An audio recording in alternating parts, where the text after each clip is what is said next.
Hello everyone, today I'm reacting to a video all about chocolates. All chocolates explained. It's actually my second time recording because I kind of messed up the audio with the first video, so it's gonna feel quite not so genuine reacting to it the second time round, but hey, we'll give it a go. For all you know, I'm lying and this is the first time I'm reacting to this, so let's get into it because I love me some chocolate. Dark chocolate. Yes. The cacao tree was first cultivated by the Olmecs in Mesoamerica around 1500 BCE, and the Mayans and Aztecs prized cacao beans so highly they used them as currency. Yes. Imagine chocolate was currency. I feel like people would go a lot more broke a lot quicker because if you're hungry and you got some currency in your pocket, you just snack on the currency and the next thing you know, you're broke. You ate all the money that you had. Well, I guess it's good chocolate isn't currency anymore. Because people like me, I'd be even more broke than I already am. It must contain at least 50% cacao solids, though too much versions go as high as 99%. The percentage indicates how much of the bar comes from the cacao bean versus added sugar. Belgian chocolatiers in the 19th century pioneered the smooth texture we know today by inventing the conching process, which grinds the chocolate for hours or even days. The higher the cacao percentage, the more pronounced the flavor notes become. Some taste fruity, others earthy or nutty, depending on where the beans were grown. The beans. Milk chocolate. The beans, in Willy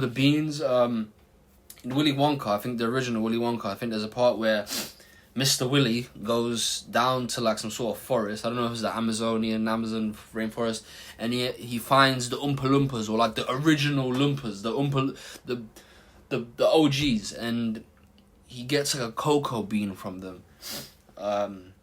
And yeah, I think back to that like part of the movie every time I kind of see a cocoa bean or like hear the reference to a cocoa bean. So yeah, man, I thought Willy Wonka discovered chocolate, but apparently not. In 1875, a Swiss chocolatier named Daniel Peter spent 8 years trying to combine milk with chocolate. That's a long time. Water in milk kept causing the mixture to spoil or separate. His breakthrough came when he partnered with his neighbor, Henri Nestle, who had invented powdered milk. And together, they created the first stable milk chocolate. Mr. Nestle is responsible for a lot of diabetes, probably, He's brought chocolate to this world, but at what cost? He synthesized chocolate, but at what cost? Diabetes, type 2, type 3, 4 is incoming. By law, in most countries, milk chocolate... I want some chocolate right now. ...must contain at least 10% cacao solids and 12% milk solids. American milk chocolate often has a higher sour tang because Hershey's original recipe used partially lipolysed milk, a technique that helped preserve it before refrigeration was common. That distinctive flavor became so popular in the US that it's now considered the standard American chocolate taste. White chocolate. Technically, white chocolate isn't chocolate at all because it contains no cacao solids. Only white chocolate. White chocolate. All power to the white chocolate. Cocoa butter, sugar, and milk. Nestle introduced it commercially in 1930 with the Gallic bar in Europe. For decades, purists refused to call it chocolate. This right here, the white Twix, it is overpowered. That will send you straight into the floor. Diabetes would be worth it. That thing right there. So good. And the FDA didn't officially recognize it as such until 2004.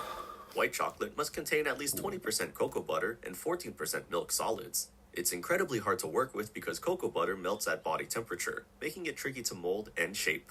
Some chocolatiers consider it more of a canvas than a flavor, using it to carry other ingredients like vanilla, matcha, or freeze-dried fruit. Ruby chocolate. Announced in 2017 after more than a decade of development, Ruby chocolate is made from specially processed ruby cacao beans found in Ecuador, Brazil, and Ivory Coast. The beans naturally contain precursors that, when processed without fermentation, create a pink color and berry-like flavor. No added coloring or fruit flavoring required. It took Barry Callebaut, the Swiss chocolatier, 13 years to figure out how to unlock this flavor profile. Ruby chocolate has a tart, slightly sour taste that some describe as reminiscent of red berries or citrus. Man, imagine spending 13 years of your life like dedicated to chocolate. Like what is life like when you're doing that? Like a day in the life of a chocolate, like a chocolate person, a chocolate scientist. It's a long time, 13 years. A long time. But thank you to Henry, I guess, or his cousin, for doing what you did. Yeah, I appreciate it. Contain at least 47.3% cocoa products to meet chocolate standards, sitting somewhere between milk and dark chocolate in composition. Blonde chocolate, also called caramelized white chocolate, this variety was accidentally discovered by French pastry chef Frederic Bao in 2006. There's no such thing as an accident. There's no such thing as accidents. When he left white chocolate in a Oi, what was that? I heard a vibration. bain-marie for too long. Instead of burning, the milk solids caramelize, turning the chocolate golden and giving it a rich, toasty flavor with notes of shortbread and salted caramel. Valrhona later commercialized it as Dulce in 2012. The Maillard reaction, the same chemical process that browns meat and toasts bread, transforms the milk proteins and sugars during hours of gentle heating at around 120 degrees Celsius. The result tastes like a cross between white chocolate and butterscotch, with a depth that white chocolate normally lacks. Modica chocolate. This grainy rustic chocolate comes from the town of Modica in Sicily, where the recipe has remained virtually unchanged since the 16th century when the Spanish brought it from the Aztecs. Unlike modern chocolate, Modica chocolate is never Yeah, you see this? I mean, you shouldn't really judge based off of looks and what something looks like without trying it. But when chocolate looks like there's like little lava eggs in there, I don't know. It looks a bit like mold or so. But then this, for all I know, this could be the best kind of chocolate. But you know what? Sometimes I won't lie. I like to judge a book by its cover. Shoot me now. Just that. I don't know.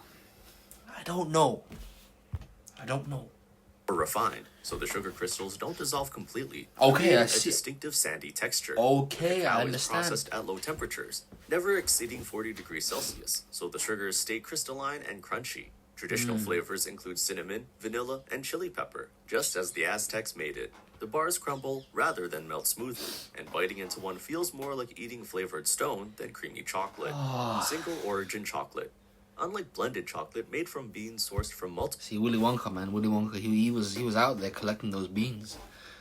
countries, single origin chocolate These are all the countries Willy Wonka's been to. comes from one specific region or even a single estate. Venezuelan cacao from the Chuao region is considered some of the finest in the world, with only 20 tons produced annually from a small village accessible only by boat. Madagascar beans taste distinctly fruity and acidic, while Ecuadorian Nacional cacao has floral notes. Single origin bars became trendy in the 2000s as the craft chocolate movement took off, similar to what happened with coffee. Chocolatiers began treating cacao like wine, with the soil, climate, and environment affecting the final flavor profile. Gianduja. Created in Turin, Italy during the Napoleonic Wars, when a British blockade made cacao scarce and expensive, chocolatiers began mixing ground It's always the British, yeah? Coming over, taking the chocolate, taking everything. God damn it. What have we done? What did we do? I mean, not we. I'm not English. I speak English, but I'm not English. But anyway, back to the chocolate. So I'm curious to know what the hell happened. Tell me now. hazelnuts into chocolate to stretch their supply. Traditional gianduja contains about 30% hazelnut paste mixed with chocolate, creating a smooth, spreadable texture. It's the sophisticated ancestor That looked like Biscoff. If I go back, right here. supply. Traditional gianduja contains about 30% hazelnut paste mixed Yeah, with chocolate. that looks like creating Biscoff. I'm not the biggest fan of Biscoff spread, but that does look good. a smooth, spreadable texture. It's the sophisticated ancestor of Nutella, which was also invented in Italy after World War II. Apparently, Nutella's like 60% palm oil, and the rest, hazelnuts and whatever else goes in Nutella. So, yeah. When cacao was again in short supply. Real gianduja uses Piedmont hazelnuts, which have more of Who the hell's John Duya? John Duya, huh?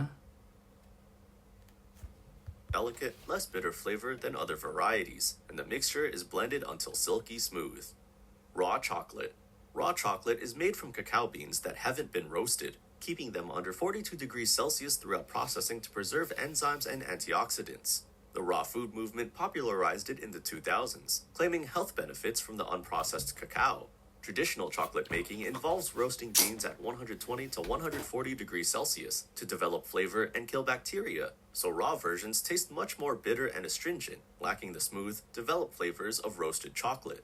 Some raw chocolate makers use cold pressing or low temperature fermentation to develop flavor without heat. The texture can be grittier too, since the lower temperatures make it harder to grind the cacao into a smooth paste. Some of that crumbly chocolate just fell into my eye. Oh my god. See, this is why I prefer smooth chocolate. Smooth chocolate can't just go in your... I mean, it can go in your eye, but I feel like if a chocolate's crumbling, I don't know, it just feels like it'll fly into your eye just unexpectedly, like it just did for me. Drinking chocolate. Long before chocolate became a solid bar, it was consumed as a beverage. The Mayans and Aztecs drank it cold and bitter, often mixed with chili peppers and cornmeal. Okay. When Spanish conquistadors brought cacao to Europe in the 1500s, they added sugar and served it hot, and it became a luxury drink for aristocrats. European drinking chocolate is much thicker and richer than hot cocoa. It's made by melting actual chocolate into milk or water, rather than mixing cocoa powder. French chocolat chaud and Italian cioccolata calda are so thick you can almost eat them with a spoon.